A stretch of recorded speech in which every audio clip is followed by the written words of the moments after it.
Never good when you have the microscope out.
Yeah, so you see I have my little foldable table out with the microscope out.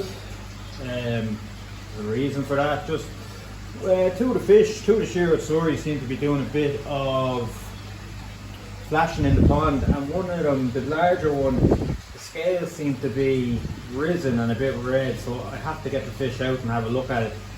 It's not ideal this time of year, but in fairness I had a decent season. I didn't get a whole lot of parasites or anything, so I'm hoping it's just a parasite issue or something seems to be annoying them a bit in the water. Yes, I have a microscope ready to go there. Bring it out to the pond. I have a bowl full of water, wet towel to put the fish down. I have a bit of wound cleaner and a bit of tamidine. I just put the tamidine in a spray bottle. It's just easier than pouring it. You can spray it and it gets under scales and stuff like that. And hopefully I don't have to remove any scales. Just a bit of tamidine, scrape or two, and get them back in. Now I just have to take the water out of the pond, so they're a bit skittish, but I might be able to show you. Yeah, it's that guy there. You can see it on his right. See the way it's you can see it sticking out a bit on the other side of him. Yeah, let me see if I can go. Yeah, you can see it there with the scales and the redness on the side. So I'm hoping it's just caused from a bit of damage, a bit of flashing. Yeah, so you can see it there.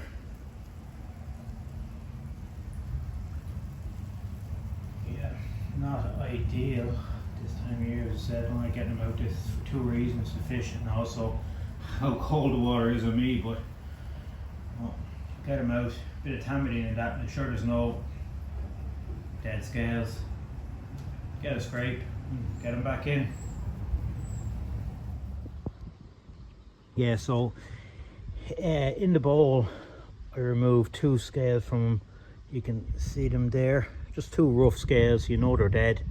You can see stuff starting to grow in it there, but it's better to remove any. They kind of feel like sandpaper if they're dead, to remove any dead scales, because it'll just mean the healing will last a bit longer. So he's out for the count now, so all I'm going to do now is, now that the scales have kind of sat back down, just get some tamidine on him. Some people dry off the area, but I just don't like really removing the slime coat much, so all I'm going to do is spray tamidine. Yeah, like, get yourself one of these bottles, they're on Amazon, throw your tamidine in this, and it just makes life a bit easier than pouring it on and trying to rub it out.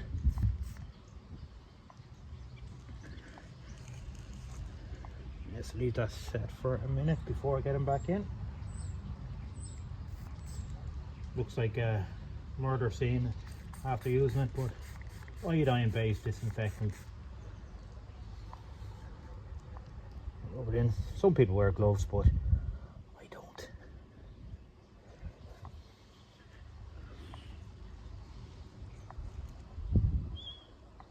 and I'll get him back in. Yeah, the fish is back in now, so I took 2 samples, one before he was out and another one while he was out. So I'm going to have a look through these. Not going to bore you with scrapes because you've seen it 1,000 times probably. So I'll come back to you, see if I find anything. So I found nothing on both scrapes, which I'm happy about. I can say there's nothing there, but I didn't find anything. Since this is the next day now, and he's looking a hell of a lot better. The scales have sat down. So once I took out the dead scales, it will settle things down a bit. I'll keep an eye on him. His tail is split from the back. That's been like that since the last pond when the window cracked. But yeah, other than that, he seems it's just sitting back a bit more flat. So just keep an eye on him. I haven't seen any flashing. I'm kind of watching him this morning. Haven't really seen any flashing or anything like that. So things are just keep an eye on him. Yeah. See a little kahaka there. Nearly turned into a sankey now at this stage. Bit of carp box on him. He's the only one that I seem to have got in this here. Chai guy there, a small bit on the tail, but not too bad. Extremely windy today. Temperatures of the pond 9 degrees. Not feeding them, but we did put water in. We did put food in. We could probably eat. So I'm bringing it into the filter house now and have a look at a new toy that Postman brought me. So you can see the easy pod there bubbling away. Just when I do a clean on that, obviously I drop the water out, and some people like to hose down the inside with all the cooked and everything is left inside. But obviously I don't want any chlorine going into it with a hose, so I got a portable power washer. So basically I'll be able to keep the water from the pond and clean it with that. I'll show you what came out. Nice little set there from Amazon. Yeah, so this is it here. So what I got was the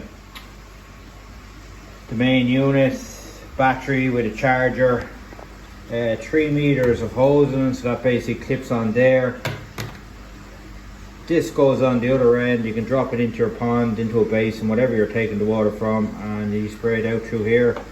A connection just to connect it up there, and there is this one and also this longer one as well, just for cleaning out all the steel, just the outside of the easy pod. I'll be also able to use it for my drum and that when I'm giving that a big clean.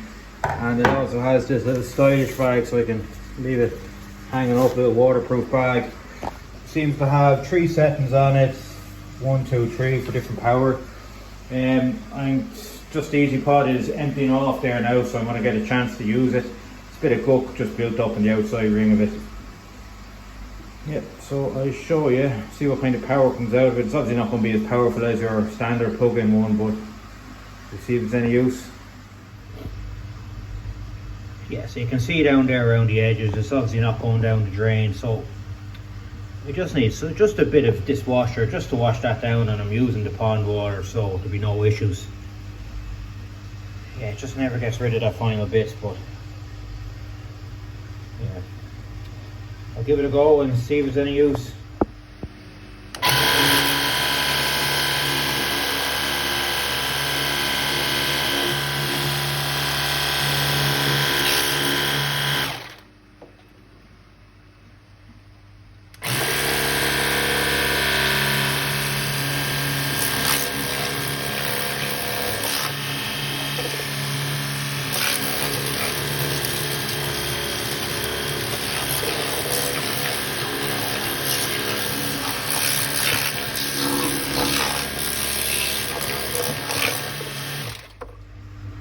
Yeah, so you can see it's a right bit of kit. It's a lot more powerful than I thought it would be. See down there, it's all clean on the sides, and the grates and all that are clean. Yeah, right bit of kit. Yeah, just got it on Amazon, so definitely something I'd recommend. Handy to use. Yeah, so I'll get this top back up, and what I want to do, just give a bit of a clean up in here. It's a bit of a kip, and I would say that will be all for this week. So I'll come back to you when it's spick and span. I'll have to fill the room clean for another week. Usually all it lasts, but yeah, the pond temperature dropped last week, but I'm just looking at it there now. It's back up to 9.1, which isn't too bad. So what I'm going to do is just keep an eye on that, the big shiro sorry in there, just to make sure that it's like, since I took out the bag, the scales, and the scales have sat down a lot better and it looks a lot better. Took out the dead scales. So keep an eye on it. As I was saying, there was nothing on the scrapes, but if I still see a bit of flash and a bit of carry on going in there, I'll take out another 1 or 2 fish and just have a look at them as well, make sure there's nothing there. What else this week? Auto feeder, that's working a charm. You see it's just about empty, I have to fill that up. I'm going to fill that up now. What I use is Takasumi Growth, the 4mm pellets mixed with OSW, the Coppins mix. So they're 3mm pellets, so suits all the ages in there. And that is about all. I'll catch you on the next one.